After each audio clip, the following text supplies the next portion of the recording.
Well, thanks for inviting me back again.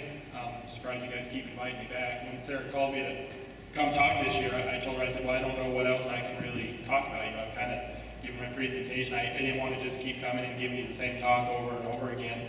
But I had an idea. There was a movie I'd seen just before she had called me called Symphony of the Soil. Has anybody in here seen that yet? A few of you? Okay.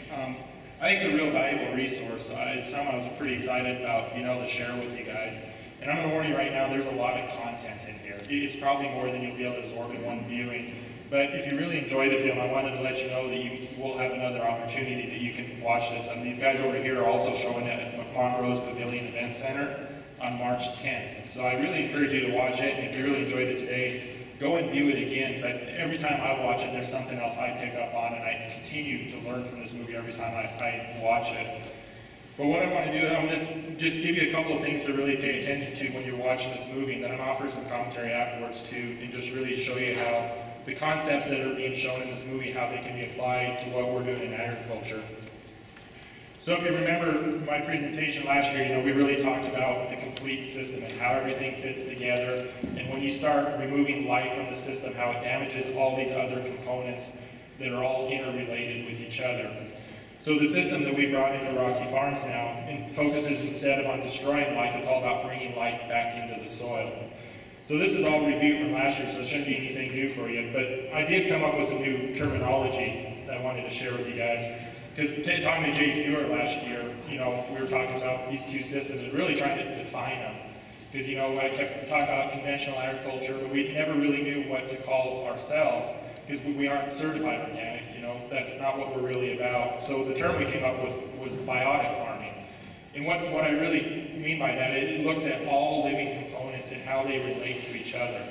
So once you define that as a system, I think you have two different choices. You can either be antibiotic or probiotic. And I think those terms work really well. I hear a couple of chuckles. You get what I'm after here. Because you can apply this own system to your own self as well. So I thought it was interesting when I came up with this term, I looked up the definition of antibiotic, and that's the term that came straight out of the dictionary, intending to prevent, inhibit, or destroy life. And that's kind of the mindset we've been trapped in agriculture. It's all, when you have a problem out there, it's about destroying that life and removing it from the system. But we really need to start looking at what other damage is this causing for us. So the definition of probiotic in the dictionary I didn't like too much, but what I did is I just flipped it around. So this is what we need to start focusing on. Tending to promote, enhance, or nurture life. It's about bringing life back into the system. So as you watch this movie, I want you to really pay attention to two key words in here. They talk continuously about life. They're talking about the life in the soil, the living plants in the soil, but also how it relates to us too. I actually watched a little interview on the lady that made this film you're about to watch. Her name's Deborah Coombs Garcia. And I didn't know at the time she's actually Jerry Garcia's widow. But it's interesting listening to her as far as what her motivation was for making this film. She considers herself a foodie. She loves food. And the reason she wanted to make this film is because she understood the connection between healthy food, healthy soil, and a healthy person. So when they talk about life in this movie, look at all the different ways they talk about life and keep us in mind too. So the other term that's really important in this film is carbon. And it's kind of interesting that that's how Mike started off this presentation, talking about the seed, talking about carbon. So they're going to talk about these two terms a lot. They're going to talk about them in a lot of different ways. But what I want you to really pay attention to is how the life and the carbon are related to each other. They feed off of each other. You can't have one with the other. They feed off of each other. So as you watch this film, I've got one more task for you to do as well. Watching this film and listening to the content doesn't do any good if we don't try to apply it to our own operation. So as you're sitting here and looking at how they're talking about the importance of life and building and maintaining soils, think about your own farming practices and how they apply to life and carbon. And think back to, the operations you're doing on your farm. Are you actually promoting life or are you destroying life? And we need to start applying these concepts to our own farming practices. So I'm going to go ahead and be quiet for now. We're going to watch the film and I'll talk a little bit more afterwards, kind of share some of the highlights and things I really enjoyed about this film. But for now, we're going to go ahead and get this movie rolling and let you guys enjoy it. Thank you for popping out and showing the movie during my presentation. Hopefully you see why I wanted to share this with you.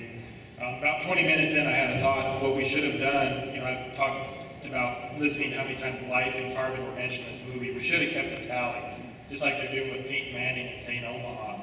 So I'm curious to see how many times they actually reference both of those in this movie, but it was pretty abundant.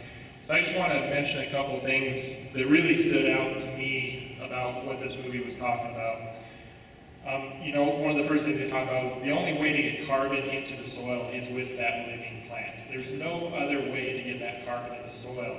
So it really goes to show the importance of cover crops, companion crops, continuously having that plant in the soil, just like Mike was referring to. I think we all already knew the importance of soil to the plant life, but what this movie really helped me realize is how important the plant is to forming soil and maintaining that soil.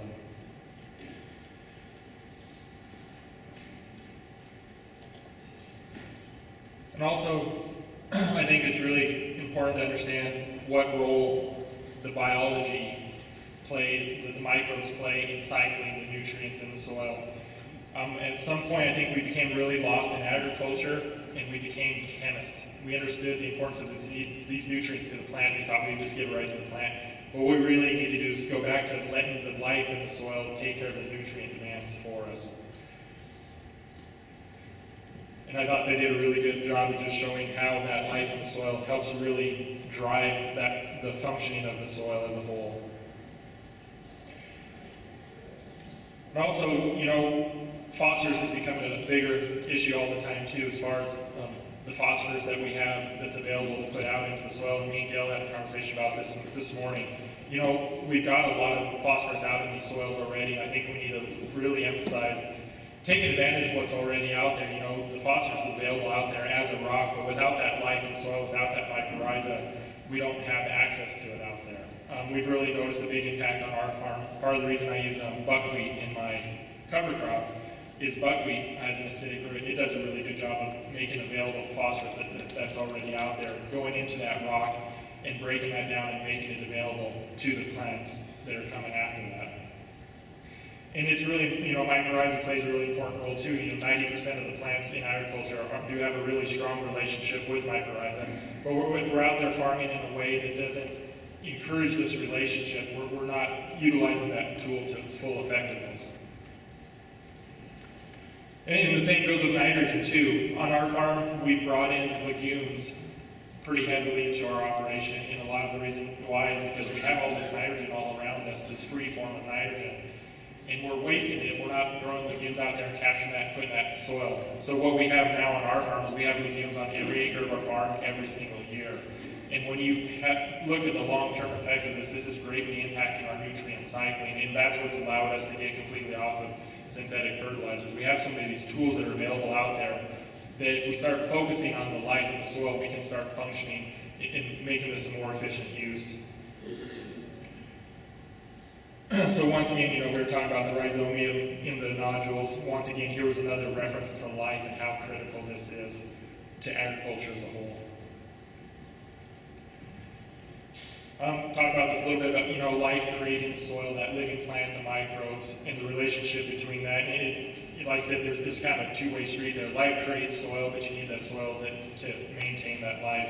You've got a really interesting relationship that happens there, but what we need to do is really emphasize that and focus on nurturing that scenario where that life can function properly.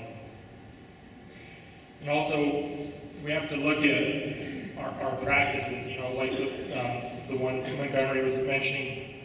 We have the ability to do two things in agriculture. We can either destroy the soil, but we also have the ability to build and maintain that soil. And it all comes down to what our practices are and how we decide to manage that soil. Dr. Montgomery, I thought, was one of the most interesting speakers in this film. That's the one that really hit me the hardest when he was talking about civilizations. Civilization started off with healthy, fertile soil, and that's what allowed these civilizations to thrive. And as they abused and destroyed the soil, that's what eventually led to the demise of these civilizations. So I think we need to take a step back and look at what role we play in this. Somebody else mentioned in there how fortunate we were in this country to start off with the soils that we started with. But when you look at how we're abusing these soils, if we continue down this path, we're going to end up just like these other civilizations, and if we don't start taking care of the soil, our civilization is going to fail as well. So I think we really need to take an important look at that. Just like the Romans, once their soil started to fail, that's when that civilization started to crumble.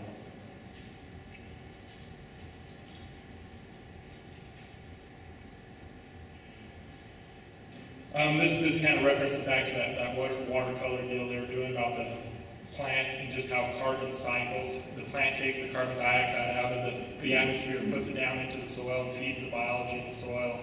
The biology digests that carbon and releases that carbon back into the atmosphere. When I was up in Montana, I had the opportunity to listen to Ray Ward speak a couple times, and he really opened my eyes to this a little bit more too, because I always understood the importance of the carbon cycling. I always thought about carbon just being out there, the plant being able to take it in, then when it's released in the soil, going back in the atmosphere. But what he really helped me realize was just how much shorter that loop was. When we have full canopy out there, the part of the reason we see so much impact from that is just the ability to capture that carbon dioxide as it's being released back from that soil. We can really shorten that loop, and once we do that, we can really start emphasizing the function of the soil as a whole. And then once again here, we just have more references to just how important life is to the soil. The roots feeding the bacteria, and the bacteria are so important for feeding the plant in the complete function, looking at the big picture of how everything fits together into this system. This one I found really interesting when they were talking to the guy from India. Talking about we're now trying to undo the damage done by the Green Revolution. We've been fooled in agriculture with the use of fertilizers and chemicals. We saw short-term results, but I think we know enough now to realize the damage we're doing with this. I'm going to steal a line that Gail Fuller told me yesterday when we were talking about the use of synthetic fertilizers and chemicals in agriculture. He said it's kind of like peeing your pants on a cold day. It feels good for a while. And I think that's a really good analogy for what we're seeing here in agriculture. We, just like the GMOs and these chemicals, we have these short gains. It works really well at first, but it's not feeding the system. It's destroying the system as a whole. And as we move on, it doesn't feel as good every day, and we keep destroying that system. I think this one's really important to keep in mind, is just how inefficient our systems are when we focus on the synthetic fertilizers. How much of this is lost. I think Jay Fuhr did a really good job talking about this last year at this conference. He talks about a leaky system. How much of the inputs we're putting in are being lost and not going to the crop anymore. So that's what the importance of bringing life back in the soil, bringing these carbon-based inputs back in the soil. It increases the efficiency dramatically. And we're seeing that firsthand on our farm. The inputs that are going into our crops are dramatically less than they once were when we start focusing on the life in the soil. How much more efficient we are at growing these crops. It's not like we're having to sacrifice yield by decreasing our inputs. Our yield is the same, but our inputs keep going down as we focus on the life of the soil and how everything functions together. I think the glyphosate issue is a pretty important one we need to start looking at, just looking at what other impacts these chemicals have on everything. Gail mentioned to me yesterday, glyphosate was originally registered as a biocide. They knew very well that it was very good at destroying the rest of the life in the soil, but we were sold on glyphosate as something to control weeds. But we really need to look at the big picture and how all of these things interrelate to each other. Sometimes we have unintended consequences. We might be going out there trying to kill a weed, and what we think is providing a better environment for the plant, the crop, but we need to really step back and look at how everything fits together here and what other damage are we doing there. And I think it's important to realize that GMOs are not the solution. They said that point blank in this movie, and I agree with this completely. We really need to look at the system as a whole. The GMOs are just another band-aid approach. They're avoiding our problems. We need to start solving our problems by looking at the big picture. Shiva was mentioning talking about the drought in India.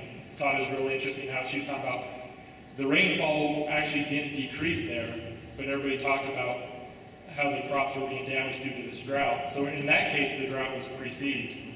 Now that doesn't mean, I realize we're in a drought here, and I think it's very well proven that yes, our snowfall has been much less lately, so we are in an actual drought. But when we don't have that healthy soil functioning properly, the impacts of that drought are much more severe. On our farm, we're using the water much more efficiently, so we're not feeling the direct impacts of the drought near as much.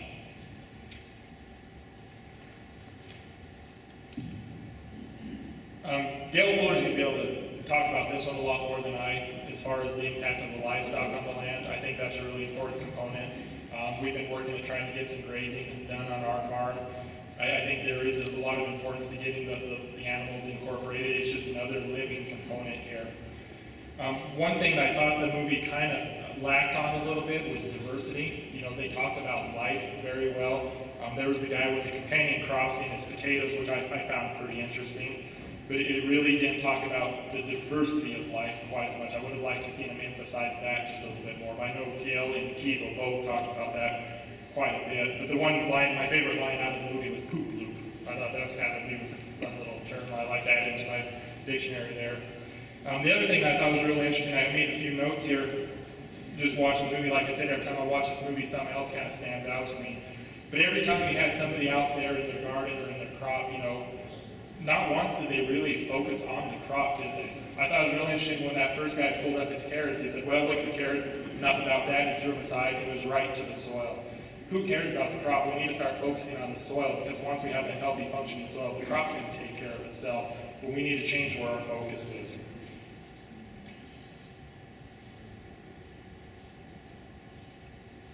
I think that's all I had for you. So I wanted to make sure I had one last slide on here. I wanted to make sure I had thunderous applause after this presentation, so I was a little nervous. So in honor of Gail Fuller, our chief fan over there, I wanted one more slide for you. How about them Broncos?